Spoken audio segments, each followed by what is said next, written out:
Sanay ako sa ganyan. At alam ng taong bayan na hindi ako bratinela o spoiled brat dahil kilala nila ako simula nung ako ay nasa Davao pa, simula nung ako ay mayor pa, hanggang naging vice president ako.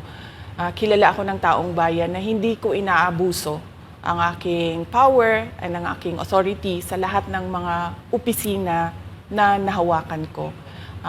Testigo ko ang buong bayan na hindi ako isang spoiled brat. In fact, nung ako ay lumalaki, hindi naman, ang mga kaibigan ko, hindi naman sila galing sa political na pamilya, sa mga mayayaman na pamilya, sa mga powerful na pamilya. Sila ay mga ordinaryong tao lamang at yun ang kinalakihan ko. Isang ordinaryong environment ng isang ordinaryong citizen ng ating bayan.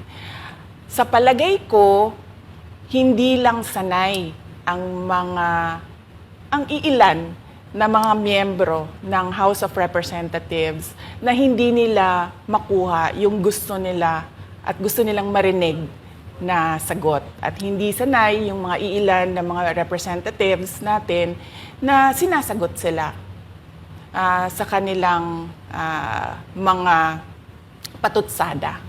Kaya sa tingin ko, isa din itong parang atake din nila na parang, oh, bratinela yan. Kahit na sumagot naman ako, hindi nga lang sa gusto nila.